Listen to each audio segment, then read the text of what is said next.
petite vidéo, enfin petite, je sais pas, il y a beaucoup de livres. Je vous fais voir ma pile à lire de l'hiver.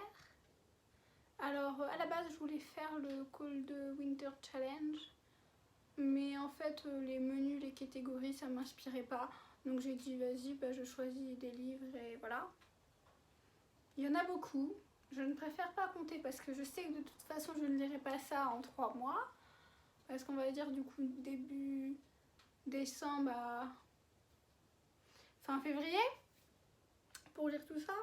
Voilà, je sais c'est pas possible, mais je sais pas. J'avais envie d'en mettre plein, alors bah, j'en ai mis plein. Ça m'inspirait. Que voulez-vous? Donc je vais vous le faire par catégorie. J'ai rangé les livres par catégorie. Bon, du coup évidemment il y a plus de fantasy qu'autre chose, hein. Ça ne surprendra personne. Du coup on va peut-être commencer par ça.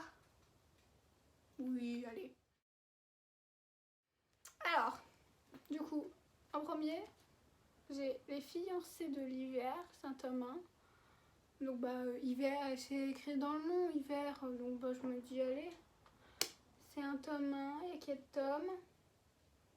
C'est une autrice française. Et voilà. C'est une fille qu'on va...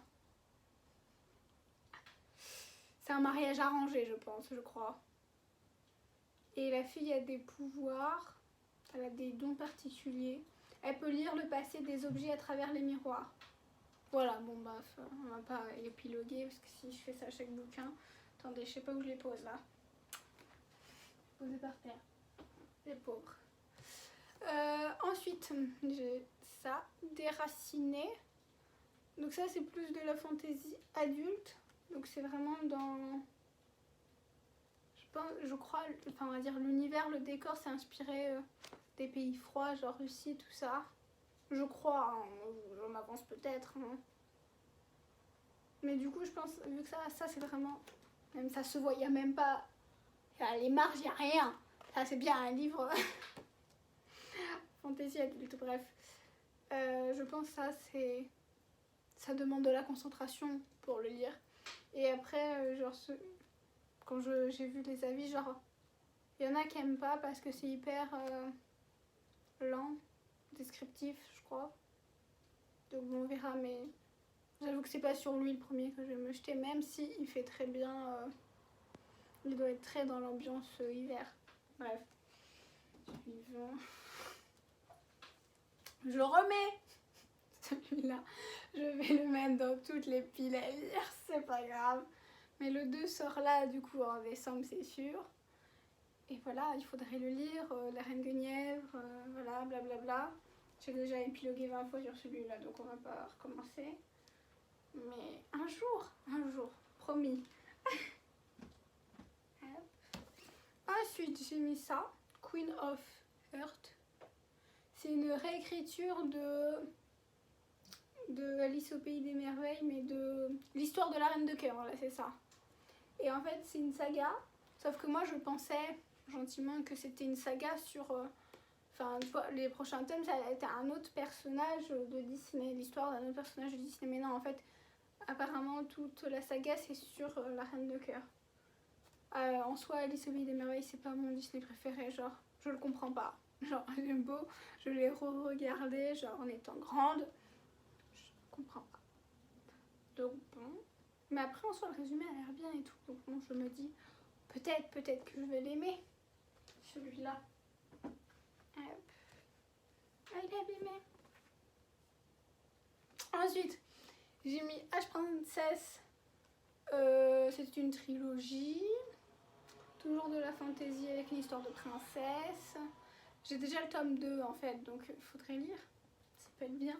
Là, je peux vous lire le résumé, c'est pas long. Quand j'avais 6 ans, le Kaiser, je sais pas comment on dit, Kaiser a tué ma mère. Pendant 10 ans, j'ai vécu comme une morte, l'ombre de moi-même à la merci de mes tortionnaires. On m'a volé mon nom, mais je ne serai jamais Lady Thora. Je m'appelle Théodosia et Irène Huzara, pardon.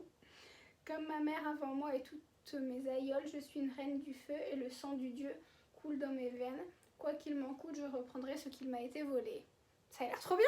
Pourquoi j'attends? Genre ça fait un moment que je l'ai. Pourquoi j'attends? Je sais pas. Mais peut-être. Sera-t-il lu? Ensuite, un peu dans la même ambiance de trucs de princesse, il y a celui-là, Roule. C'est un tome 1, il y a 2 tomes. Juste la phrase d'accroche, une couronne, 3 prétendantes, prête à tout pour accéder au trône. Genre, ça a l'air bien ça aussi. Pourquoi j'attends? Pourquoi je fais ça? Je ne sais pas. Ensuite, Rêve de glace, donc 4 tomes. C'est aussi avec une princesse qui vit dans un monde, enfin son monde, son univers, son pays, je sais pas trop comment on dit. C'est l'hiver tout le temps, c'est de la glace, truc machin. Et en fait, je crois qu'elle va devoir épouser... Ah, le royaume, c'est ça. Elle va devoir épouser un prince d'un autre royaume où c'est tout le contraire, l'été, c'est l'été, soleil, chaud, truc comme ça. Et en fait, la madame...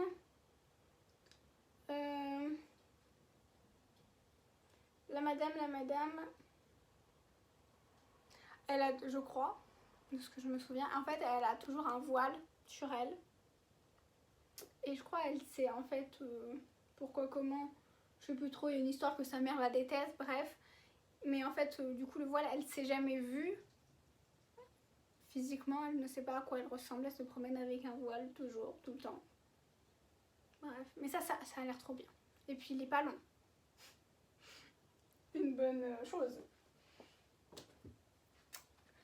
Ensuite, non, je vais finir avec lui.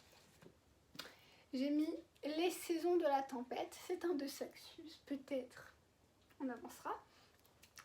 Du coup, ça, c'est un univers où en fait, les saisons sont devenues elles ont des incarnations physiques et ils doivent s'entretuer pour survivre.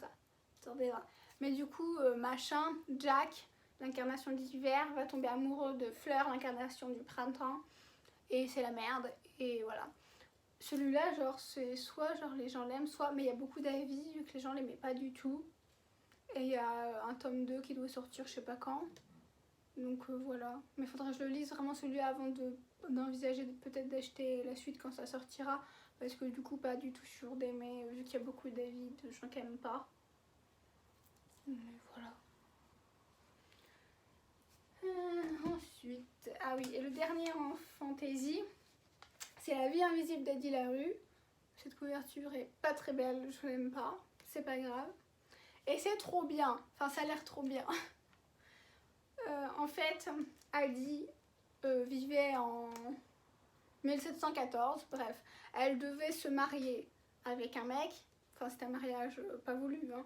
Donc elle est partie faire un pacte avec le diable pour vivre et du coup au final elle vit éternellement, mais en contrepartie en fait les gens ne se souviennent pas d'elle, genre elle parle à quelqu'un, c'est ok, mais une fois que la personne a le dos tourné, qui se retourne, enfin il a l'impression de l'avoir jamais vue. Je sais pas si c'était clair ce que je dis, mais voilà, en fait tout le monde l'oublie. Et un jour apparemment quelqu'un va la reconnaître, enfin se souvenir d'elle. Donc voilà, je sais pas où on va avec ça, mais ça a l'air trop bien. Ensuite, je vais passer à quoi? Je disais, on va passer au genre fantastique. J'en ai que 2. Du coup, j'ai mis Rouge Rubis. J'avais mis dans la pile à l'air du Pumpkin Autumn Challenge, mais genre je le remets parce que ça m'a l'air facile à lire. Et puis voilà, pourquoi pas. Et j'ai mis La maison au milieu de la mer céruléenne. Ça c'est un livre apparemment, genre c'est très doudou. Je sais pas, moi je vous dis ce qu'on me dit, enfin ce que j'entends sur YouTube. Hein. C'est très doudou, je sais pas. Genre du coup en fait, il y a un mec qui fait partie qui est agent du ministère de la jeunesse magique et qui doit aller s'assurer que dans cet orphelinat, au milieu de la mer céruléenne, les enfants, tout ça, ça va bien, je sais pas trop, que ça se passe bien, et bref, il y a une romance entre le directeur de l'orphelinat et le mec, l'agent, et voilà, c'est tout ce que je sais. Je regardais derrière, c'est les portraits, ça doit être les enfants. Voilà. Et donc, enfin, apparemment, c'est hyper bien. Que voulez-vous que je vous dise de plus? Ensuite, on va passer à de la science-fiction. Oui, je pense qu'on peut dire ça. Donc j'ai l'effet coccinelle. Ça m'a l'air hyper bien, genre drôle et assez déjanté. Je pense que c'est le prochain que je vais lire là, vu que j'ai fini la 9e maison là. Je pense que je vais lire ça. Mais genre en fait c'est les gens qu'on crée contre l'être humain et qui doivent se démerder avec... Je vais me taire. Et dedans il y a des pages... Attendez. Genre... Je trouve ça drôle, enfin...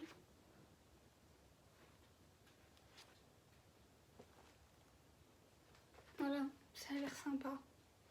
Enfin, faut lire plusieurs fois le résumé pour comprendre peut-être. Parce que là, je suis pas sûre d'avoir réussi à vous faire comprendre quelque chose. Bref. Et le deuxième, c'est quoi? Un monde après l'autre. J'ai dû le mettre aussi dans le Pumpkin Motion Challenge. Et du coup, c'est une historienne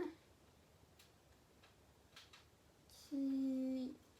Et des voyages dans le temps, en gros. Voilà. Résumons à ça. Il y a, je crois, beaucoup de tomes. Là, il y en a 8 en français de sortie. Mais voilà. Il a l'air bien aussi. Faudrait le lire. Ensuite, c'est bientôt la fin, il ne reste que 3 courages. Dans la catégorie, on va dire roman contemporain, j'ai mis ça. 10 minutes et 38 secondes dans ce monde étrange. Je peux vous lire le résumé. Et si notre esprit fonctionnait encore quelques instants après notre mort biologique? 10 minutes et 38 secondes exactement. C'est ce qui arrive à Tequila Leila, prostituée brutalement assassinée dans une rue d'Istanbul, du fond de la benne à ordures dans laquelle on l'a jetée. Elle entreprend alors un voyage vertigineux au gré de ses souvenirs, d'Anatolie jusqu'aux quartiers les plus malfamés de la ville. En retraçant le parcours de cette jeune fille de bonne famille dont le destin a basculé, Elif Shafak nous raconte aussi l'histoire de nombre de femmes dans la Turquie d'aujourd'hui.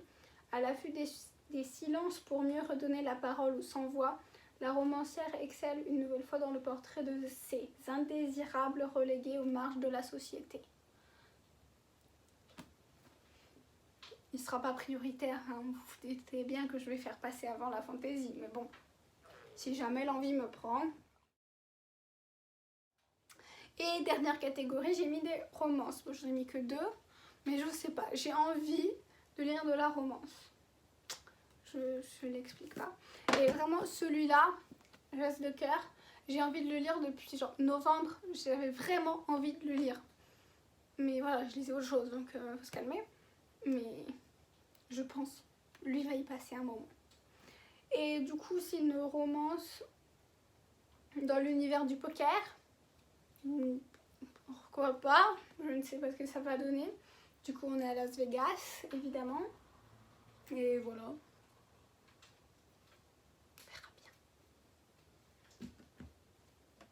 Et le dernier, les McCoy. Ça, c'est un tome 1. Et voilà, c'est en Écosse. Je peux vous lire le résumé, il n'est pas trop long. Et si les clans d'Écosse n'avaient jamais disparu? Et s'ils continuent à diriger les Highlands à l'insu du reste du monde?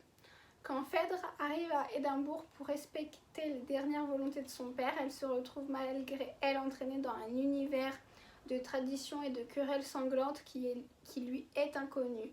Recueillie par Caleb, chef du clan McCoy, elle se révèle bientôt être une pièce maîtresse sur l'échiquier du pouvoir. Voilà. C'est un moment que je l'ai acheté aussi, il attend, le pauvre. Mais voilà. Je pense, dans ma prochaine lecture, c'est sûr, c'est l'effet coccinelle. Et peut-être après une romance, je sais pas trop. Ou de la fantaisie parce que ça me manquera. Et après une romance, je sais pas. Mais voilà. Évidemment, il n'y aura pas tout ça. Tout à chacun le sait. Mais voilà, c'est tout pour cette petite vidéo. Dites-moi peut-être s'il y a des livres que vous voulez que je lise, genre ça me motivera peut-être à les lire, à faire passer cela en prioritaire. Dites-moi, peut-être que, qui sait, ça marchera peut-être. Bref, voilà, c'est tout pour cette petite vidéo. Et voilà, bisous!